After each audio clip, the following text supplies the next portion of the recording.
versículo de número 36. Fala assim: então Jesus foi com seus discípulos para um lugar chamado Getsêmani e lhe disse: sentem-se aqui enquanto vou ali orar.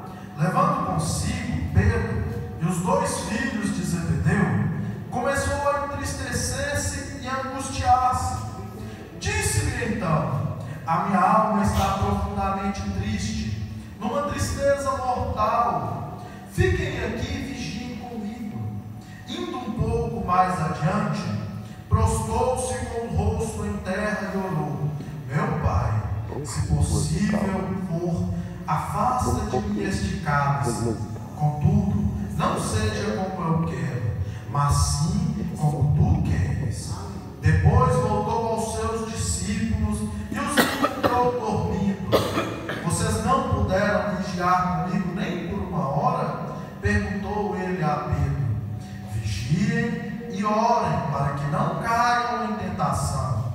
O espírito está pronto, mas a carne é fraca. E retirou-se outra vez para orar: meu Pai, se não for possível afastar de mim este cálice sem que eu beba, faça-se a tua vontade.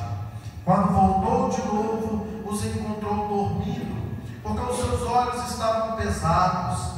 Então os deixou novamente e orou pela terceira vez, dizendo as mesmas palavras. Depois voltou aos discípulos e lhes disse: vocês ainda dormem e descansam? Chegou a hora, eis que o Filho do Homem está sendo entregue nas mãos de pecadores. Levantem-se e vamos. Aí vem aquele que me trai. Amém. Amém. Os irmãos podem se assentar. Aleluia. O nosso presbítero Aurélio, ele informou que o tema da campanha era em Jeremias 33. E dentro do tema que foi proposto, me veio essa palavra ao meio do coração, aqui em Mateus 26, que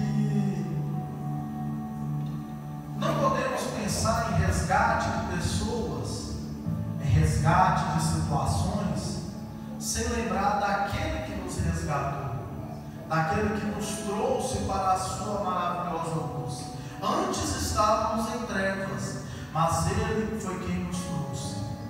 No entanto, até essa trajetória de nos trazer até a sua casa, Jesus Cristo, Ele enfrentou diversas situações aqui na terra. E uma das principais situações, uma das situações mais difíceis que Jesus enfrentou aqui nessa terra, foi esse momento final dele ali no Getsêmani.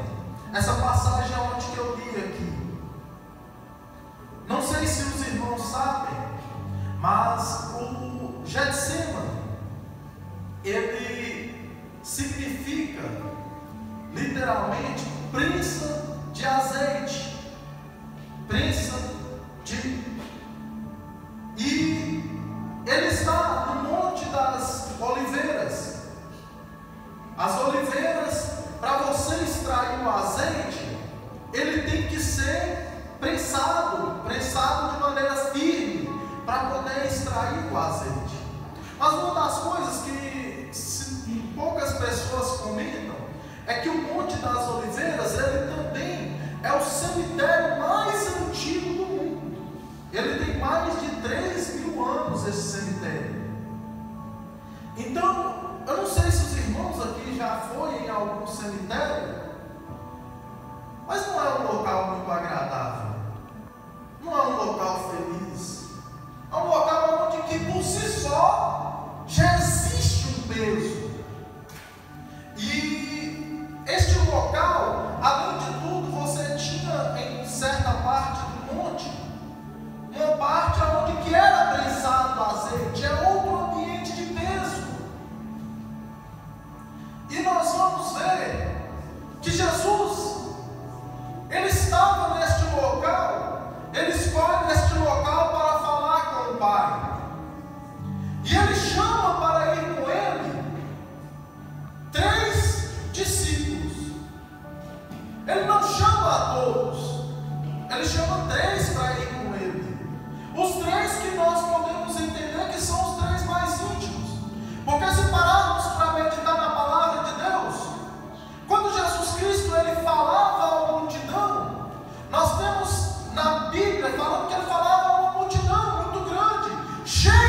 pessoas. Na época de Jesus, ele não tinha um som maravilhoso como esse para comunicar com as pessoas. Então ele dependia da ajuda de servos para estar propagando a palavra no meio da multidão. Então nós podemos entender que estes servos, Jesus tinha que confiar neles, porque para falar em meio à multidão, para transmitir a mensagem para o povo que estava longe de onde Jesus estava, ele precisava que as pessoas fossem transmitindo a mensagem, para que a mensagem chegasse até o destinatário. Vocês já brincaram de telefone sem fio? Vocês já viram repassando a mensagem? A mensagem chega no final, que é diferente se as pessoas não tiverem atenção. E Jesus, ele chama homens a qual ele confiava para transmitir essa mensagem para ela chegar lá no final. Ela não chegar de maneira diferente, mas ela chegar da maneira que ele transmitiu. Então nós podemos entender que essas pessoas que Jesus chamou, ele confiava nessas pessoas, não eram qualquer um. Ele tinha que ter uma confiança, porque ele tinha que transmitir aqui e ter a garantia que lá no final a pessoa que ouviu a mesma mensagem. E no meio dessa multidão, ele escolhe centena para propagar essa mensagem. Mas no meio dessas centenas, ele chama 12, que ele confiava mais ainda. Era um círculo mais próximo, que tinha confiança dele. Mas no meio desses 12, ele confiava mais ainda em 3. Esses mesmos 3, Pedro, Tiago e João, eles acompanhavam Jesus em várias ocasiões fora dos 12. Então ele confiava em muitos, chamou 12, mas desses 12 ainda tinha um círculo mais fechado, que era um círculo de mais confiança ainda. E no momento que era mais difícil para Jesus, ele chama esses 3 para ter com ele. Quando a situação é muito difícil em sua vida, você não chama os 12 principais amigos, os 70 principais amigos. Muitas vezes você vai chamar para dividir 1, 2, no máximo 3 para te ajudar. E Jesus, ele chama 3, esses 3 mais íntimos, para ter com ele, para passar aquele momento com ele ali, no local pesado, no local difícil. A palavra vai falar que Jesus ali naquele monte, a pressão era tamanha sobre ele, que ele suava sangue. Se tem um momento que Jesus precisou de alguém aqui nessa terra, foi ali naquele monte. E ele chamou aqueles 3 para ter com ele. Mas a palavra de Deus, ela vai falar aqui que quando Jesus ele sai para orar e ele volta depois de 1 hora, os 3 estão o quê? Dormindo.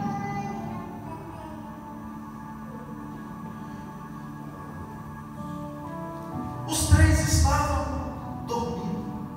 No momento em que Jesus precisava deles, eles estavam dormindo. Eles não conseguiram passar 1 hora em vigilância com Jesus. Agora eu trago um questionamento para a minha vida, para a sua vida. Nós temos conseguido passar 1 hora com Jesus? Jesus, ele tem nos chamado para estar com ele, para ser próximo dele, para estar com ele durante 1 hora. Da mesma maneira que ele chamou aqueles discípulos ali, ele nos chama. Mas nos nossos dias tão corridos, nos nossos períodos em que vivemos, estamos tão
vocês não puderam vigiar comigo nem por uma hora? Perguntou ele a quem? A Pedro. Vigiem e orem, para que não caia em tentação.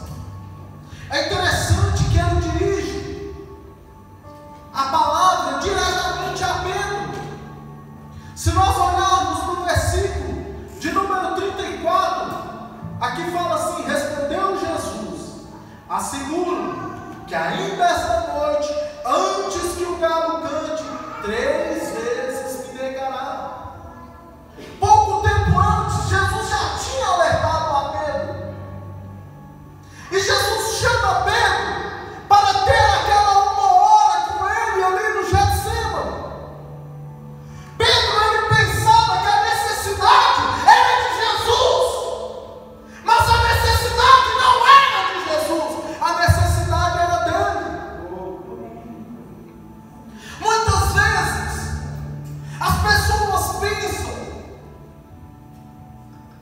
que a principal necessidade do resgate é de Jesus.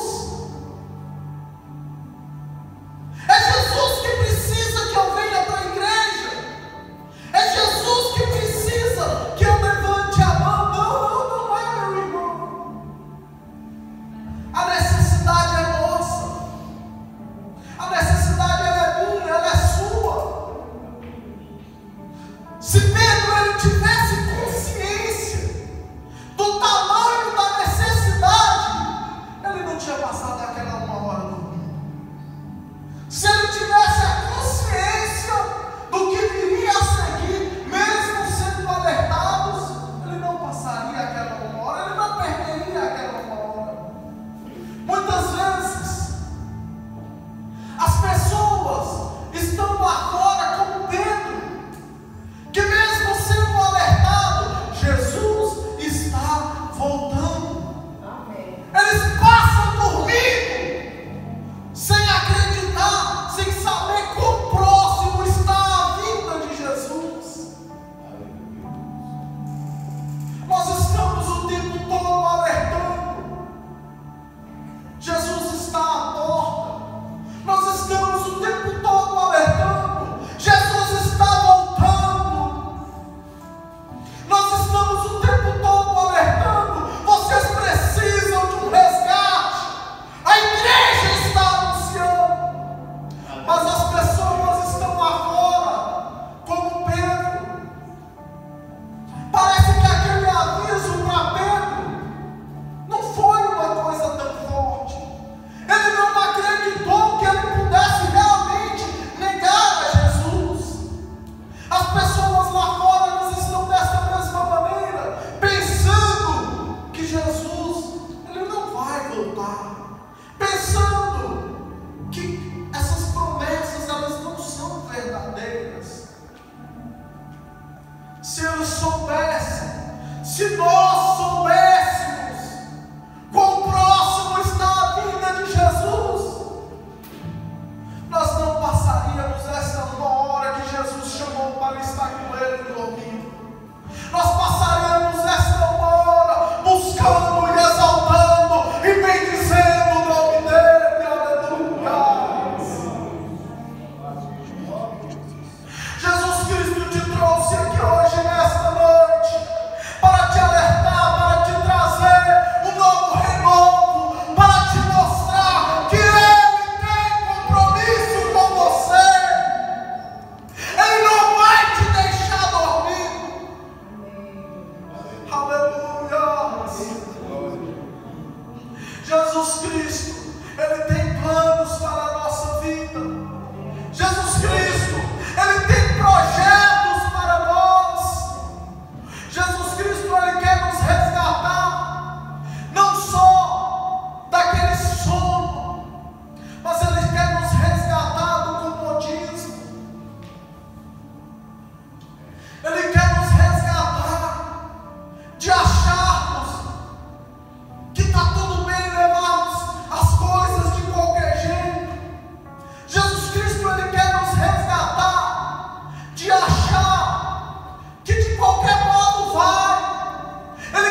em que os três mais íntimos estiveram, naquele ponto em que mesmo Ele falando conosco, nós não ouçamos a voz dEle. Em certo momento, Jesus Cristo, Ele volta aos discípulos e fala com eles, mas o sono era tão pesado que eles não ouvem a Jesus. Muitas vezes o nosso sono, ele é tão pesado. Muitas vezes o nosso comodismo é tanto que mesmo Ele falando em nossos ouvidos, nós continuamos dormindo. Muitas vezes, mesmo Ele falando pertinho, nós ainda assim continuamos como se nada tivesse acontecido. Os discípulos de Jesus, ele chega pela segunda vez, mas o sono era tanto que eles nem ouvem o que Jesus falou. É como quando aquela mãe vigilante, ela vai lá no quarto e ora pelo filho, coloca a mão na cabeça dele, ora e sai, e no outro dia o filho acorda e ele nem sabe que a mãe foi lá. Quantas vezes as nossas mães não fazem isso? Não fizeram isso? Quantas vezes você não fez isso pelo seu filho, pela sua filha? É a situação de Jesus ali. Ele vê que eles estão dormindo, ele ora, intercede por eles e volta. A situação do sono era tão grande que eles nem dão notícia que alguém esteve lá e orou por eles. Mas na terceira vez que Jesus Cristo ele volta, ele fala com eles, ele os chama, porque já é chegado o momento. É chegado o momento. Eu creio que nestes últimos dias em que vivemos, nós estamos nesta terceira vez. Não há mais tempo para brincadeiras, não há mais tempo para meninices, porque o tempo de Jesus se aproxima. Aleluia. Eu citei que toda esta passagem, ela aconteceu no Monte das Oliveiras. Um fato que irá acontecer também no Monte das Oliveiras é que Jesus Cristo ele vai voltar neste mesmo lugar. A palavra fala que ele vai pisar, a terra vai se partir e as pessoas vão o quê? Ressuscitar. Aquele ambiente que é um ambiente de morte, Jesus Cristo ele está pronto para trazer a vida. Aquela situação em que estamos vivendo, que parece ser uma situação de morte, Ele está pronto para dar a vida. Aleluia. Aquela situação que você está vivendo, que parece que não tem resolução, Ele está pronto para trazer a vida. Se ali no Getsemane era um local de morte, não combinou, porque Jesus Cristo, Ele é a vida. Aleluia. Quando Jesus Cristo ele está ali na cidade de Naim e vem um velório e vem até ele aquele morto, ele para e toca naquele defunto e ele o quê? Ressuscita. Por quê? Porque ele é a vida. A morte, quando encontra ele, ela tem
convido os irmãos para ficar de pé.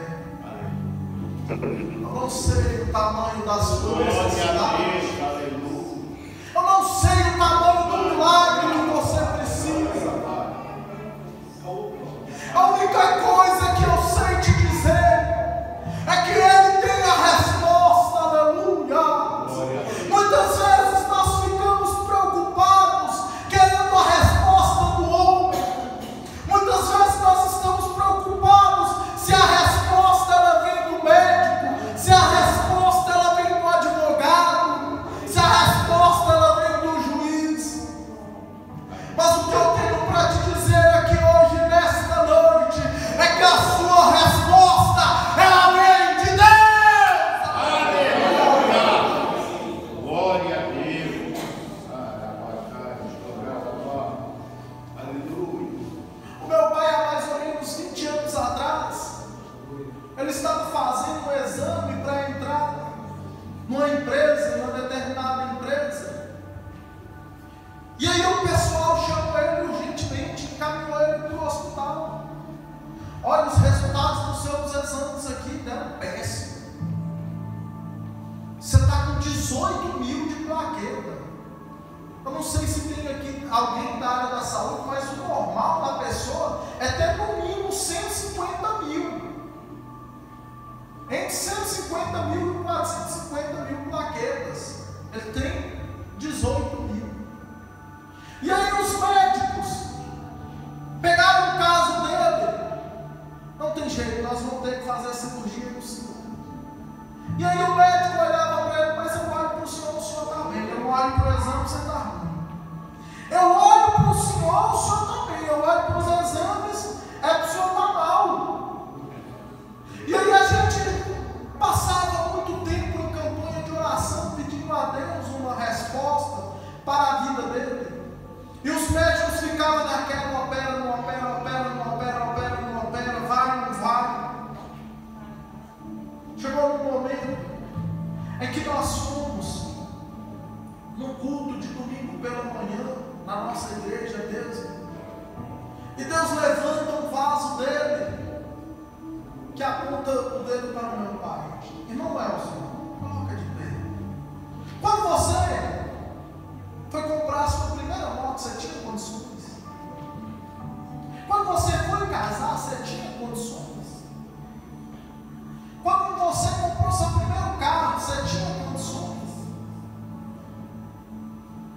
E aí ele vai e fala assim para o meu pai: da mesma maneira, Deus manda eu te dizer aqui hoje: você não tem condições de viver, mas quem te dá a condição de vida sou eu. Aleluia! Aleluia! Louvado seja Deus! Meu pai está lá hoje, 59 anos, as mesmas 18 mil plaquetas, continua entregando a medicina. Quando ele teve Covid, aí chegou no hospital, fez exame de sangue, aí o médico falou: não vou poder te liberar não, porque você tem 18 mil plaquetas só. Eita! Ele falou: não, doutor, é porque eu vivo é por milagre.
Entre em providência, meu Pai amado. Em nome de Jesus, em nome de Jesus, ó Pai amado.